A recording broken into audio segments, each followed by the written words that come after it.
جو لا کہا وہ لا ہوا، جز لا ہوا کل لا ہوا، پھر کیا ہوا؟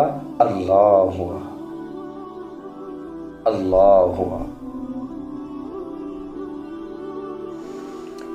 ناظرین کرام، میں ہوں آپ کا میزبان محمد ناظم علیمی قاسمی۔ ناظم علیمی چینل پر آپ سبھی حضرات کا خیر مقدم ہے۔ رب تعالیٰ سے امید ہے کہ آپ سبھی حضرات بخیر ہوں گے۔ پیارے عزیزو، آج میں آپ حضرات کو ایک بہت اہم اور خاص بات بتلانے والا ہوں۔ عموماً ایسا ہوتا ہے کہ ہم اپنے معاشرے میں، اپنے خاندان میں، اپنے گھر میں رہتے ہوئے کبھی کبھی بہت رنجیدہ اور مضمحل بھی ہوتے ہیں۔ ہم نے کسی کے اوپر کچھ احسان کیا ہو، کسی کو اچھی بات بتلائی ہو، کسی کے ساتھ میں بھلائی کا کام کیا ہو، پھر اس کے رد عمل میں ہم کو اچھا جواب نہیں ملتا تو ہم پریشان ہو جاتے ہیں، ہمارا دل دکھتا ہے۔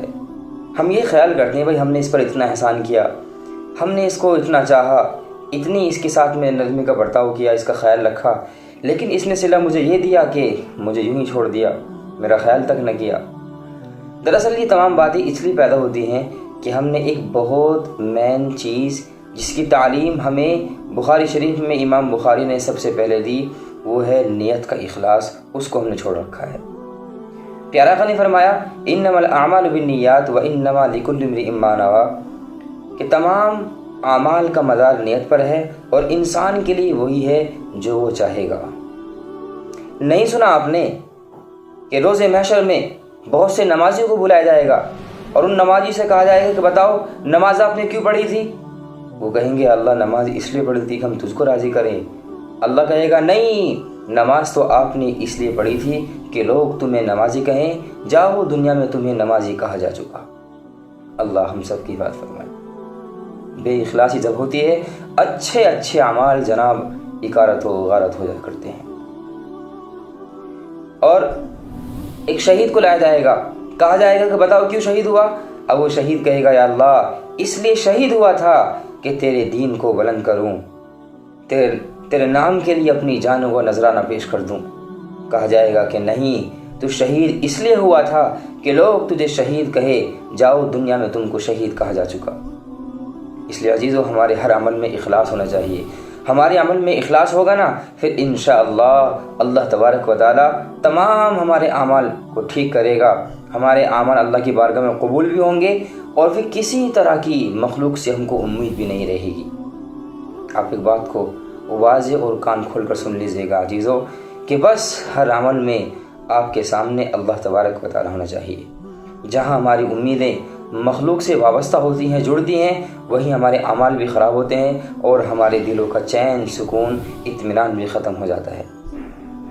امام غزالی نے احیاء العلوم میں ایک واقعہ نقل کیا ہے کہ بنی اسرائیل میں ایک عابد شخص تھا۔ اسے معلوم ہو کہ فلاں گاؤں کے اندر کچھ لوگ ہیں جو درخت کی پوجا کرتے ہیں۔ چنانچہ وہ ایک روز کلاڑی لے کر چلا اور یہ خیال کیا کہ آج میں نہیں چھوڑوں گا، جاؤں گا اور اس درخت کو کاٹ کر ہی رہوں گا۔ راستے میں شیطان سے ملاقات ہوئی۔ شیطان نے کہا کہ نہیں بھائی، تم اس درخت کو نہیں کاٹ سکتے، اگر تم اس درخت کو کاٹ کر آؤ گے تو وہ لوگ وہاں پر دوسرا درخت لگا لیں گے اور پھر اس کی پوجا شروع کر دیں گے۔ آپ تو مستقل عبادت کرتے ہو نا، آپ اپنی عبادت میں لگے رہو۔ شیطان ایک بوڑھے آدمی کی شکل میں اس عابد کے پاس آیا اور کہا کہ نہیں، تم اس درخت کو نہیں کاٹ سکتے، اگر تم آج کاٹو گے کل وہ دوبارہ کوئی درخت بنا لیں گے۔ اس عابد نے کہا کہ نہیں، میں درخت کو کاٹ کر رہوں گا۔ چنانچہ اب دونوں کی باتیں ہوئی، بات آگے بڑھی اور یہاں تک کہ گتھم گتھا ہو گئی۔ وہ عابد شیطان کے اوپر چڑھ گیا، شیطان کے سینے پر بیٹھ گیا۔ شیطان نے کہا کہ اچھا بھائی ایک کام کرتے ہیں، تم نہیں باز آ رہے، ایک کام کرو، اب روزانہ میں آپ کو 6 اشرفیہ دیا کروں گا، آپ جائیے اپنے مکان پر رہیے، اپنی عبادت کیجئے، روزانہ 6 اشرفیہ آپ کو ملتی رہیں گی، لیکن آپ اس درخت کو نہیں کاٹیں گے۔ چنانچہ یہ بات طے ہو گئی۔ وہ عابد گیا اپنے مکان پر، ایک روز اس نے 6 اشرفیہ پائی، دوسرے روز بھی پائی، اب تیسرے روز دیکھا کہ اس کے تکیے کے نیچے جہاں 2 روز سے مستقل اشرفیاں اس کو رکھی ہوئی مل رہی تھی وہاں کچھ بھی نہیں ہے۔ اس کو غصہ، وہ چلا، راستے میں پھر شیطان ملا اور اس نے شیطان سے کہا کہ آج تو میں اس کو کاٹ کر ہی رہوں گا، تو نے میرے ساتھ میں ناانصافی کی ہے، مجھے بہکایا ہے، میرے ساتھ میں تو نے ناانصافی کی ہے۔ چنانچہ اب جب ان کی باتیں آگے بڑھی اور دونوں میں گتھم گتھا ہوئی تو اس مرتبہ یوں ہوا کہ اب شیطان اوپر تھا اور وہ عابد نیچے تھا۔ پہلے یوں ہوا تھا کہ وہ عابد جیت گیا تھا اور اس نے شیطان کو پچھاڑ دیا تھا، لیکن اب کہ شیطان نے اس کو پچھاڑ دیا۔ اس عابد نے کہا کہ بھئی یہ کیا ماجرا، پہلے تو میں تجھ سے سبقت لے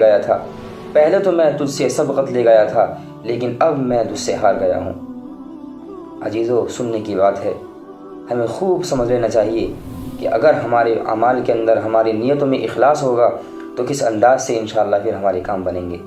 شیطان نے کہا تو نے جو پہلے عمل کیا تھا، تو پہلے کڑاری لے کر چلا تھا، وہ اللہ کے لیے تھا، تیرے دل میں اخلاص تھا، لیکن اب کہ جو تو کلہاڑی لے کر چلا ہے یہ اس لیے چلا ہے کہ تیرے نیت میں اب اشرفیوں کا لالچ ہے، تیرے لالچ نے تیرے عمل کو ضائع کر دیا۔